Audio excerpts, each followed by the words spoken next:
We start now with an important part, which is derivatives. How are derivatives defined in mathematics and how might we use them in sciences? We'll find out.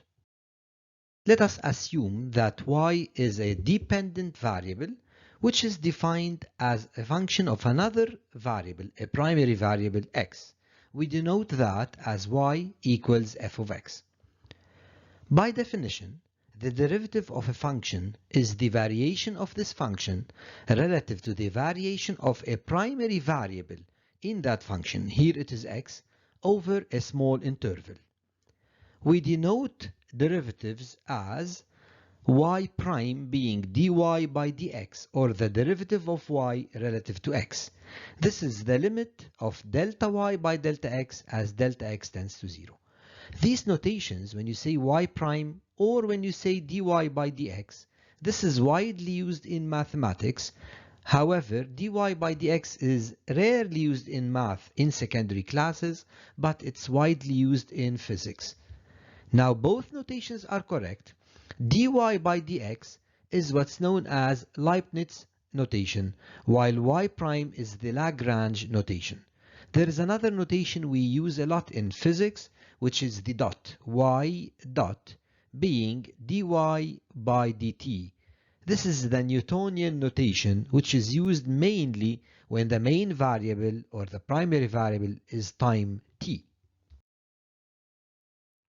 Now that we talked about the meaning of a derivative, which is the variation of a function relative to a certain variable called the primary variable, what does a derivative mean graphically, or how is a derivative interpreted in a graph?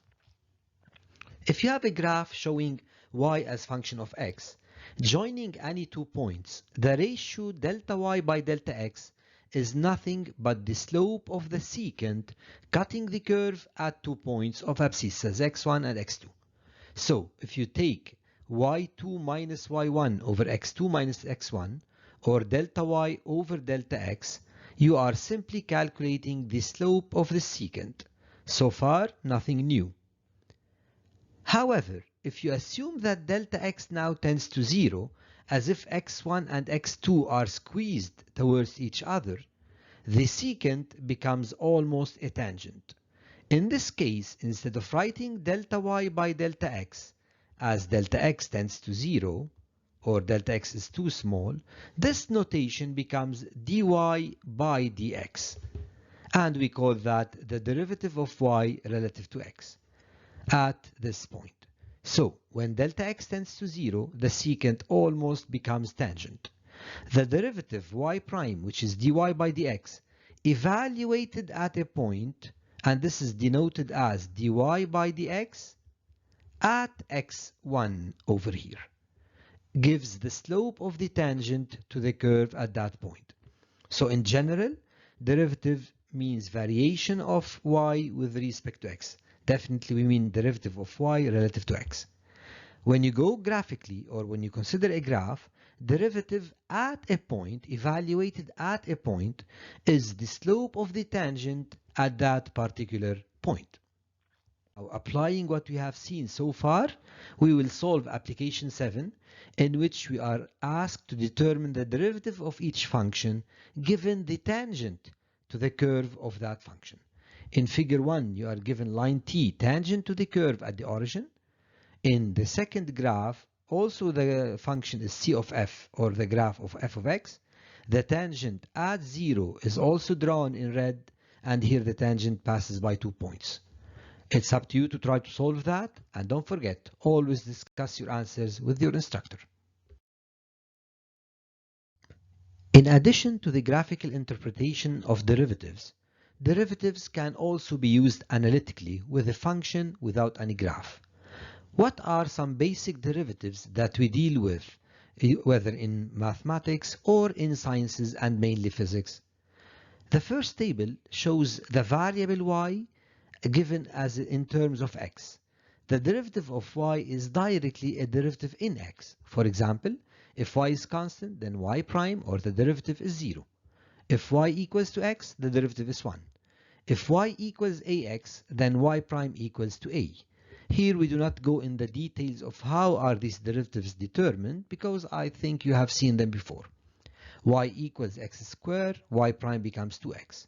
This equation, which is known as the golden rule of derivatives, so far, y equals x to power m, the derivative becomes m x to power m minus 1, as if the derivative's order or power decreases by 1. Now, considering the general case in which y is given as a function of u, a variable, and u in turn is a function of x. So here we have y is a function of u and u is a function of x. If you derive y with respect to x, you need to have an intermediate stage which is u. For that, you notice the first couple of derivatives, nothing changes. If you look at this derivative, y equals au, compare it to y equals ax. When you derive this, we got only a.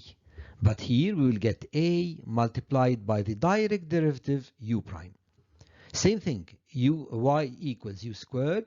Its derivatives is the same as before, 2u resembling 2x, but we have the direct derivative u prime. So anytime you have a third variable taking place or taking action, we need to multiply by the direct derivative when we calculate the general derivatives. For example, y equals u squared, y prime becomes 2u multiplied by u prime. U prime is the direct derivative of u relative to x. Note that when we go to physics, the primary variable is time t.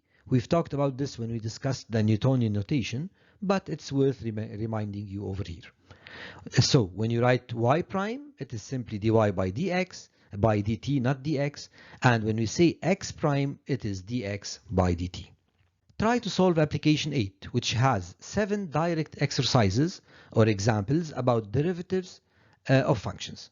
When you finish these, try to discuss them with your instructors, because derivatives is a very important lesson in mathematics which is used in physics and other sciences.